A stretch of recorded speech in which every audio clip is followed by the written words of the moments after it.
Fala, guerreiros e guerreiras calistênicos! Tudo bem com vocês? Tudo já está novamente aqui e hoje para parte 2 do nosso vídeo sobre calistenia para todos.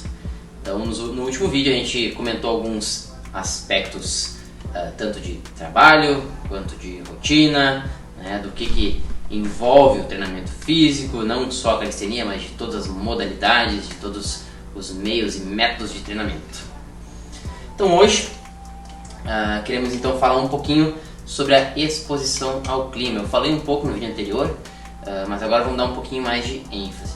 Então geralmente o que acontece? A gente inclusive tem um comentário aí, se o Vicente depois procurar ele vai ver, que tem uma pessoa falando que quando ele treinou na chuva, a única coisa que ele conseguiu foi um Covid, né? Foi um resfriado.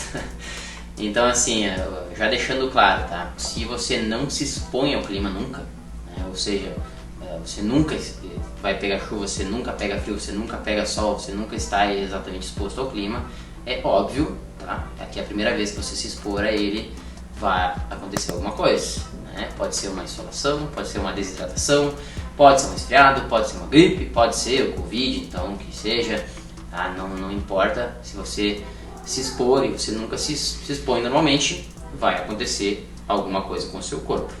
Ainda mais se for um exagero, né? O cara treinar na chuva.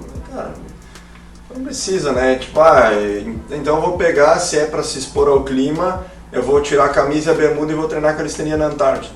Cara, não tem pra que fazer isso, entendeu? Mas o que a gente tá falando é justamente do ameno, o caminho do meio, como a gente falou no vídeo anterior.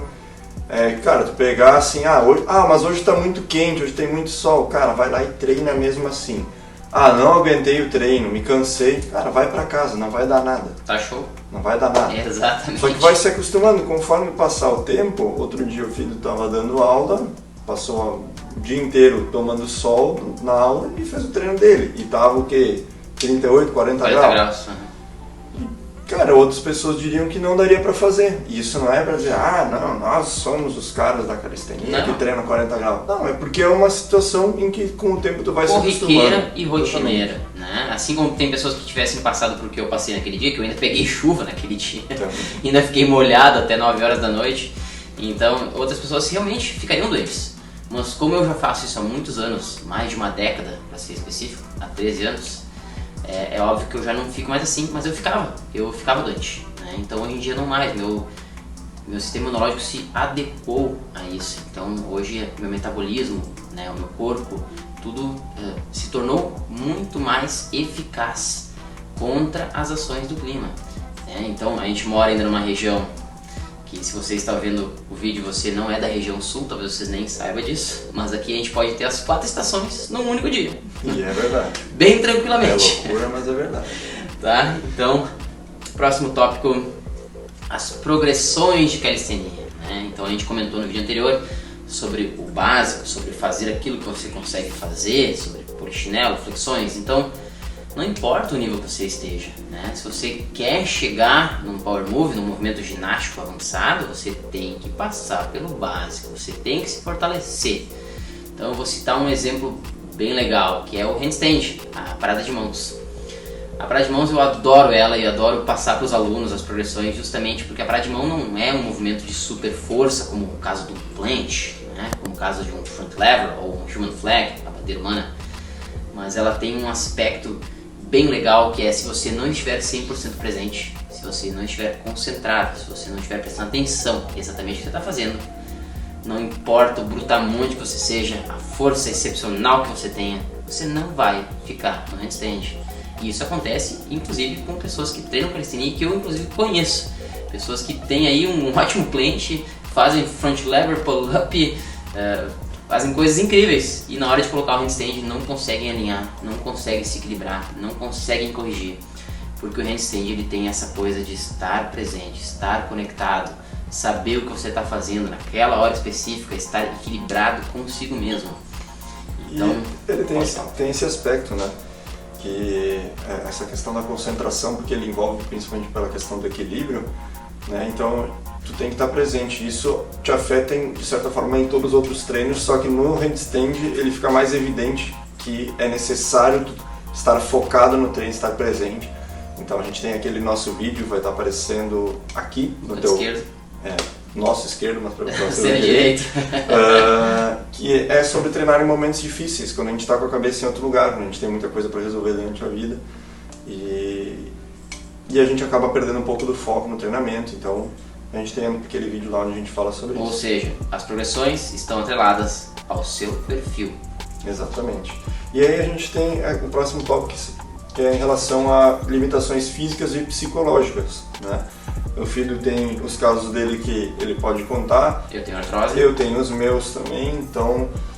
Cara, é aquilo que a gente falou no vídeo anterior sobre não se comparar com atletas profissionais. Cara, a gente precisa entender a nossa individualidade e nós como professores, né, instrutores, personal, como vocês quiserem chamar, educadores físicos, a gente profissionais tem de que, educação física. exato, a gente tem que saber enxergar isso no aluno, até onde ele consegue ir e por que algumas coisas para ele tem que funcionar de maneira diferente. O Filho pode comentar um pouquinho mais sobre a questão do punho dele para fazer sentido para vocês. Exatamente. Então, quando a gente fala em limitações físicas e ou psicológicas, tá? No meu caso, que eu tenho artrose nos 2 punhos e um deles foi um pouquinho mais castigado e eu tenho uma bolinha de cálcio aqui nessa região, que eu já comentei em outros vídeos, quem é nosso inscrito há mais tempo provavelmente deve lembrar. Existem muitos movimentos que a gente precisa colocar o punho em 90 graus e eu não tenho como fazer isso. Então existem inúmeros movimentos, como plant, como handstand, como V-sit, rear-sit, né? Tem movimentos aí que eu não consigo fazê-los com a mão no chão, eu sou obrigado a usar o paralete. Então vai ter gente que vai dizer, só consegue treinar com o paralete? E daí? Né? Pelo menos eu estou fazendo, eu continuo treinando e faço movimentos que a grande maioria da população mundial não é capaz de fazer. E eu mesmo com limitações físicas, inclusive já tive limitações psicológicas também, hoje ainda bem que já passei por cima disso, mesmo assim eu consigo treinar, mesmo assim eu continuo evoluindo e fazendo as minhas progressões em direção aos meus movimentos que eu considero os meus objetivos dentro da calistenia. Isso já encaixa perfeitamente no nosso último tópico, a DME, que é a dose mínima efetiva. Perfeitamente. Então, o Filho falou sobre treinar ainda considerando suas limitações. Agora a gente vai falar então de limitações, às vezes de tempo ou de rotina, de ambiente, de local. E o Filho pode dar uma pincelada um pouco maior sobre isso com toda a experiência que ele tem nesses 13 anos trabalhando, mais o tempo de treino anterior a isso. E que a gente não precisa ter a maior academia de todos os tempos para treinar e que às vezes 2 metros quadrados podem fazer chover. Até sobra. Exatamente. Então, se tu quiser comentar, Filho, o que normalmente as pessoas usam como desculpa? Porque eu saio muito cedo de casa, eu pego transporte público, isso e aquilo, N coisa. Sim, a gente sabe disso. Nós também temos rotinas assim, de que a gente chega muito tarde às vezes em casa. E daí a pessoa, mas daí como é que eu vou treinar? Aí você vai treinar o tempo que sobrou. Mas me sobrou 20 minutos. Perfeito. Em 20 minutos você consegue fazer progressões de handstand, progressões de plant, consegue fazer um treino básico com pike push-up, pseudo push-up, push-up normal, diamante. 2, 3 séries, 4 séries, 2 exercícios, 3 exercícios, 4. Ou mesmo, dá uma olhadinha de novo no teu canto direito superior, em que a gente tem os nossos treinos HIIT, né? Onde leva 6 minutos, 10 minutos. Exato, tem treinos ali que tu faz 3 minutos, cria um descanso, faz de novo, se tu não tiver mais tempo, faz só aquela vez. Mas não deixa o 0 ganhar do 15 minutos. Exato. Porque, cara, não é legal. Eu tô acostumado a treinar 1 hora, hoje não consegui. Aí melhor nem treinar, sabe? Então, não, melhor treinar, faz alguma coisa, te mantém ativo, sabe? Hoje eu tô com muita dor, mas eu não queria deixar de treinar, faz mobilidade. Trabalha outra região do corpo. Então, não desista do seu treino por causa de falta de tempo, por causa de dor extrema. Óbvio, se você faz treinos full body, né, como tem algumas pessoas que gostam de treinar, né, treino full body, para quem não sabe, então treinar a perna, abdômen, puxada, empurrada em um treino só, pode ser que no outro dia tu vai estar dolorido o corpo inteiro. Faz alguma coisa de mobilidade, de flexibilidade, ou vai dar uma caminhada, faz um treinamento aeróbico que seja um pouco mais leve, que não vai forçar tanto a musculatura, mas que vai exigir do seu sistema cardiorrespiratório. Exatamente, porque pouco treino é melhor do que nenhum treino. A partir daí que a gente finaliza então esse vídeo de 2 partes, que é sobre calistenia para todos. E você que está aí assistindo, eu espero que a gente tenha te motivado a treinar, nem que for 20 minutos no seu dia, 15, 10 minutos, não importa.